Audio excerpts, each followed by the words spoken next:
Hello guys, welcome back. So I am here with another topic of developmental biology, which is mechanism of axis formation in amphibians. तो आज हम discuss करेंगे कि amphibians में axis formation कैसे form होती है, कैसे उनमें डोर्सल वेंट्रल साइड्स हम स्पेसिफाई करते हैं। ठीक है, तो सबसे पहले इसमें दिया हुआ है कि एक्सपेरिमेंट है एक, ठीक है, स्पीमैन एंड मैंगलोइड का एक एक्सपेरिमेंट है जिसमें डोर्सल लिप ऑफ ब्लास्टोपोर और नोटोकोड कैसे फॉर्म होती है वो बताया हुआ है। वो फर्दर कंस्टिट्यूट करते हैं ऑर्गेनाइज़र को। कैसे कॉन्स्टिट्यूट करते हैं ऑर्गेनाइज़र को? वो इंस्ट्रक्ट करते हैं, ठीक है, कि ऑर्गेनाइज़र की फॉर्मेशन कैसे होती है। ठीक है, तो जैसे डोर्सल लिप ऑफ ब्लास्टोपोर जो है ना, वो इम्पोर्टेंट रोल प्ले करता है जर्म लेयर्स की ऑर्गेनाइजेशन में। ठीक है, वो जर्म लेयर्स की फॉर्मेशन में जर्म लेयर्स की फॉर्मेशन को डिटरमाइन करता है। ठीक है, तो ये एक जैसे ये है हमारा एक डाइसेक्टेड ब्लास्टुला है। ठीक है, इसमें हम देखेंगे कि जर्म लेयर्स कहाँ कहाँ हैं। ठीक है, ये जो एनिमल कैप्सल है इसको हम एक्टोडर्म भी बोलते हैं। ठीक है, ये फर्स्ट जर्म 3 जर्म लेयर्स होती है ना, एक्टोडर्म, मेसोडर्म और एंडोडर्म। ठीक है, तो एक है ये मार्जिनल सेल, इसको हम इक्वेटोरियल सेल भी बोलते हैं, और मेसोडर्म। ठीक है, नेक्स्ट इज़ वेजिटल सेल जिसको हम एंडोडर्म लेयर भी बोलते हैं। ठीक है, तो ये 3 जर्म लेयर्स आ गई। ठीक है, ये वाली साइड रहेगी हमारी एनिमल पोल और ये है हमारी वेजिटल पोल, ये वेंट्रल और ये डोर्सल।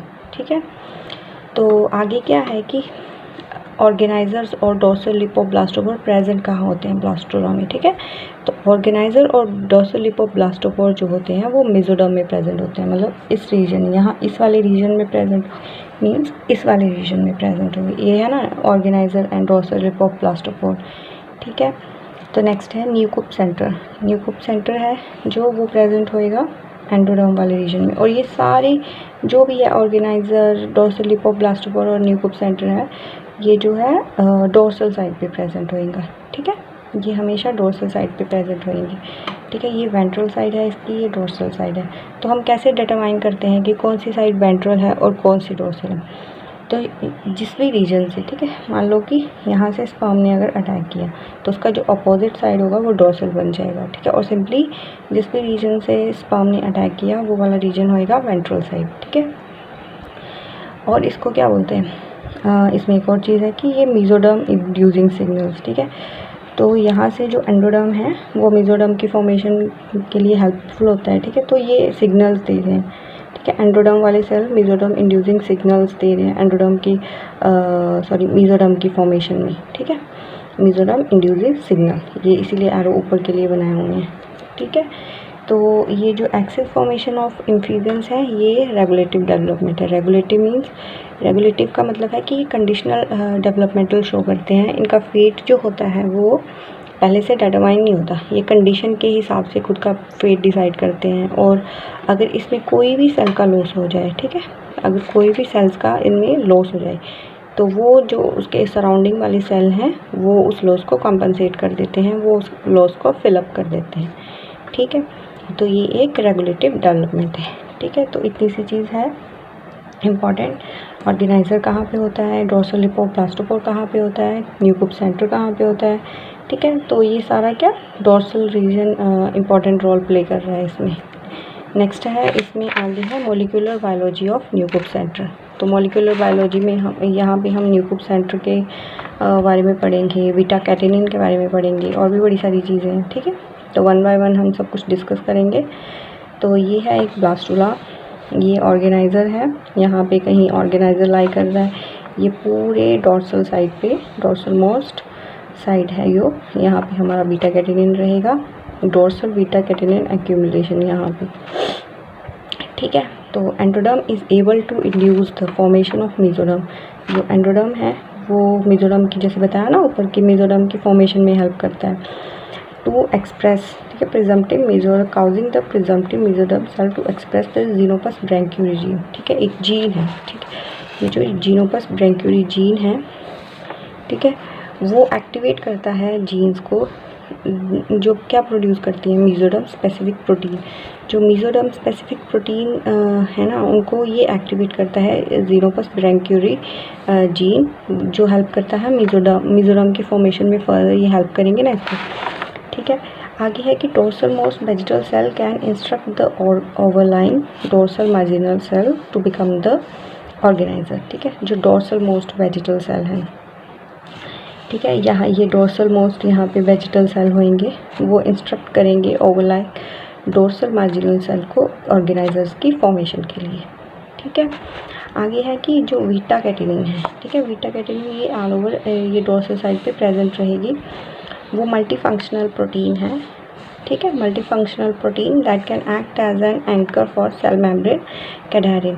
कैडहेरिन जो होती हैं वो कैल्शियम बाइंडिंग प्रोटीन होती हैं। ठीक है, एंकर मतलब एक एंकर करने के लिए किसी जगह पे, मतलब यहाँ वैसे तो जो ये बीटा कैटेनिन है वो ऑल ओवर प्रेजेंट होती है ब्लास्टोला में, but due to some specific region it only lie in the dorsal side. वो हम फर्दर आगे डिस्कस करेंगे। ठीक है, सो आगे है beta catenin began to accumulate in the dorsal region of the egg. ठीक है, इसीलिए यहाँ पे बोला हुआ है ना कि डोर्सल रीजन पे एक्यूमुलेट होने स्टार्ट कर जाएंगी। तो ये डोर्सल रीजन पे एक्यूमुलेट होने स्टार्ट कर जाएंगे ड्यूरिंग फर्टिलाइजेशन। अनफर्टिलाइज्ड एग में नहीं, सिर्फ कब, जब फर्टिलाइजेशन हो, जब फर्टिलाइजेशन हो रही हो। ठीक है, तभी ये डोर्सल रीजन पे एक्यूमुलेट होना स्टार्ट करेंगी।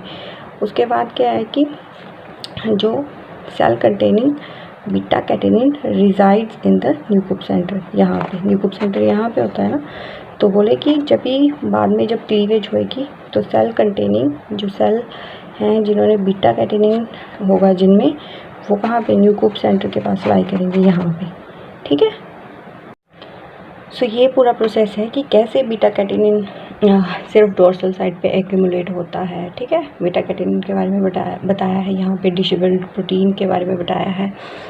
तो ये ड्यूरिंग फर्टिलाइजेशन है। ठीक है, जब ये फर्टिलाइजेशन हो रही होगी ना तब की प्रोसेस है। ठीक है, तो यहाँ पे ये देखो स्पर्म अटैक कर रहा है यहाँ पे। ठीक है, तो सबसे पहले क्या दिया हुआ है कि beta catenin is a part of Wnt signal transduction pathway. जो बीटा कैटेनिन है वो विंड सिग्नल ट्रांसडक्शन पाथवे था ना, जो Wnt frizzled dishevelled beta catenin GSK3। ठीक है, वो उसका ये एक पार्ट है, मतलब वहाँ पे आता था ना बीटा कैटेनिन। तो it is negatively regulated by GSK3। तो मतलब कि GSK3 जो है इसको डिग्रेड करने में डिग्रेड कर देता है। ठीक है, नेगेटिवली रेगुलेटेड लिखा हुआ है ना, तो मतलब कि जो GSK3 है वो बीटा कैटेनिन को हमेशा क्या कर देता है, डिग्रेड कर देता है, उसको ख़त्म कर देता है। तो वो GSK3 plays an important role in the axis formation by suppressing the dorsal fate. ठीक है, एक्सिस फॉर्मेशन में हेल्पफुल होता है, उसके डोर्सल पेट को सुप्रेस करता है और ये एक्सिस फॉर्मेशन में हेल्प करता है। So activated GSK3 block axis formation when added to egg.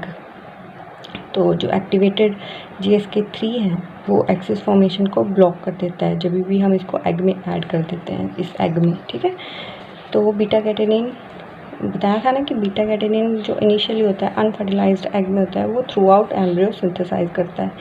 On ventral side it is degraded by GSK3। ठीक है, वेंट्रल साइड यहाँ ये वेंट्रल साइड है ना, GSK3 जो होता है इसको वो डिग्रेड कर देता है इसको। ठीक है, तो क्या होता है कि on ventral side GSK3 has no inhibitor. ठीक है, यहाँ पे कोई इनहिबिटर नहीं होता। इसको मैं आपको डायग्राम के थ्रू समझाऊंगी कि क्या है। ठीक है, तो इनहिबिटर मतलब कि जब डोर्सल साइड में हम जाएंगे ना तो वहाँ पे डिसेबल्ड इनहिबिटर होगा। ठीक है, बट जो वेंट्रल साइड है वहाँ पे कोई इसका इनहिबिटर प्रेजेंट नहीं होता। ठीक है, so this protein is the normal suppressor of GSK3। GSK3 का सुप्रेसर कौन है, डिसेबल्ड। ये जो डिसेबल्ड प्रोटीन है ना ये इसका सुप्रेसर है। तो अनफर्टिलाइज्ड एग में यहाँ पे बताया है। ठीक है, अनफर्टिलाइज्ड एग में जो डिसेबल्ड होता है वो वेजिटल साइड पे प्रेजेंट है यहाँ पे। ठीक है, ये यहाँ पे प्रेजेंट होएगा अनफर्टिलाइज्ड एग में, बट जब फर्टिलाइजेशन होती है तो ये डोर्सल साइड पे जाता है, तो यहाँ पे प्रेजेंट यहाँ पे चला जाता है। ठीक है, फिर क्या होता है कि upon fertilization it is translocated to the dorsal side of the embryo. ठीक है, यहाँ चला जाता है। फर्टिलाइजेशन जब होती है तो ये डोर्सल साइड पे चला जाता है। फिर डोर्सल साइड पे क्या होता है, बीटा कैटेनिन को ये स्टेबल करता है और इस पे GSK3 का कोई इफ़ेक्ट नहीं होता। ठीक है, ग्लाइकोजन सिंथेटेज काइनेज GSK3, ठीक है। तो यहाँ पे हम देखेंगे अब डायग्राम के थ्रू कि ये पहले फर्टिलाइजेशन हुई, डिशिविल्ड था यहाँ पे अनफर्टिलाइज्ड एग में, और यहाँ पे सारी जगह क्या फैला हुआ है, बीटा कैटेनिन है ना, थ्रू आउट द एम्ब्रियो क्या है, बीटा कैटेनिन। फर्टिलाइजेशन हुई, डिशिविल्ड पहले अनफर्टिलाइज्ड एग में कहाँ प्रेजेंट था, वेजिटल साइड पे। फर्टिलाइजेशन हुई, ये चला गया डोर्सल साइड पे, यहाँ पे कॉर्टिकल रोटेशंस हो रही हैं, ठीक है। ये ventral, dorsal side, animal pole, vegetal pole, ठीक है। फिर यहाँ पे चला गया तो नेक्स्ट है डोर्सल एनरिचमेंट ऑफ डिशिविल्ड की। डोर्सल साइड पे क्या है कि डिशिविल्ड की एनरिचमेंट, डोर्सल साइड पे डिशिविल्ड एक्यूमुलेट हो गया, तो जो क्या इनहिबिट करेगा GSK3 को, जो बीटा कैटेनिन को डिग्रेड नहीं होने देगा, और on the ventral side GSK3 will going to degrade beta catenin, ठीक है। तो डिशिविल्ड इनहिबिट करता है GSK3 को। फिर है कि dorsal enrichment of beta catenin, ठीक है। डोर्सल साइड पे क्या बीटा कैटेनिन की इनरिचमेंट हो जाएगी, क्योंकि वो डिशिविल्ड को GSK3 ने इनहिबिट कर दिया और बीटा कैटेनिन डिग्रेड नहीं हुआ, ठीक है। और वेंट्रल साइड पे बीटा कैटेनिन डिग्रेड हो गया। तो ये सारी डायग्राम में बताया हुआ है कि बीटा कैटेनिन कैसे एक्यूमुलेट हुआ, कैसे डिग्रेड हुआ, ठीक है। सो नेक्स्ट हम देखेंगे कि ऑर्गेनाइजर की फॉर्मेशन कैसे होती है। तो सबसे पहले ये है वेंट्रल साइड और ये है डोर्सल साइड। तो वेंट्रल साइड पे बीटा कैटेनिन डिग्रेड हो चुका है ड्यू टू GSK3, और डोर्सल साइड पे नहीं हुआ है due to the presence of dishevelled, ठीक है, as we have read it earlier, ठीक है।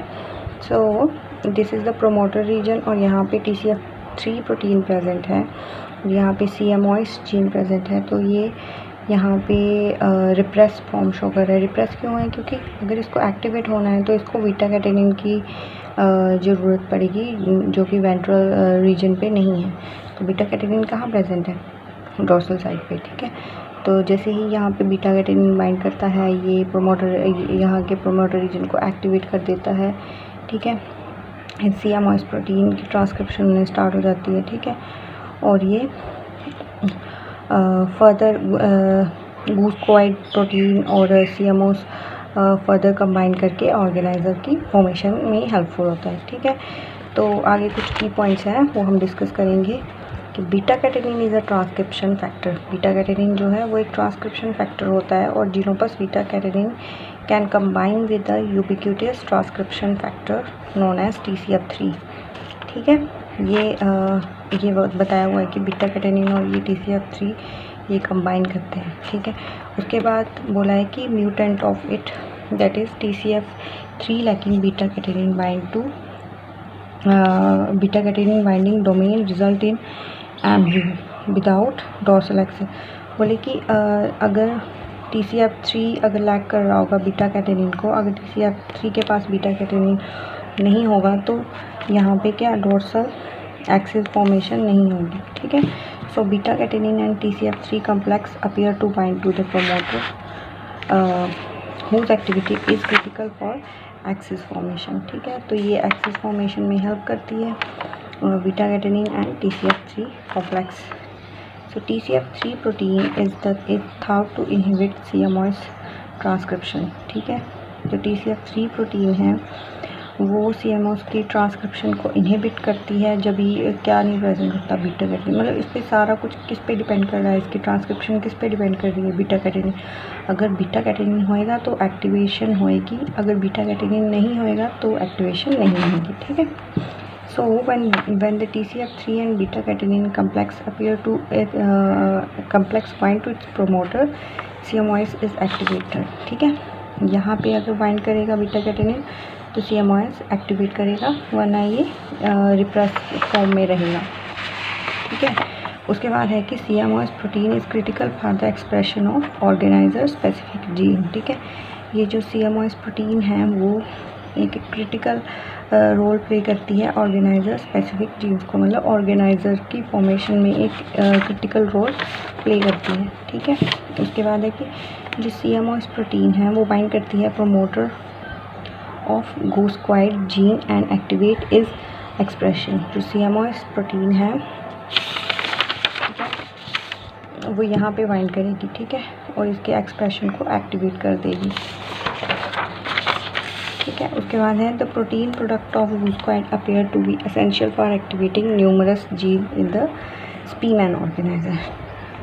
Last is CMOS would initiate the formation of organiser.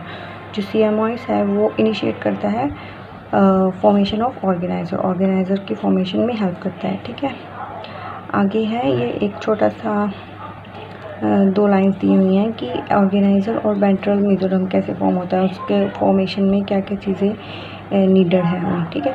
तो बीटा कैटेनिन वेज 1 और नोडल रिलेटेड हाई, ठीक है। नोडल जो प्रोटीन है वो उसका एक्सप्रेशन हाई होगा और बीटा कैटेनिन होगी, वेज टी होगा और VG1 होगा। तो ऑर्गेनाइजर की फॉर्मेशन होगी। अगर नोडल रिलेटेड प्रोटीन लो होगी तो क्या वेंट्रल मेसोडर्म की फॉर्मेशन होगी, ठीक है। तो ये था हमारा mechanism of axis formation in amphibian. तो ये बहुत ही this is a very important topic for CSIR NET. So I hope you like the video. So thank you.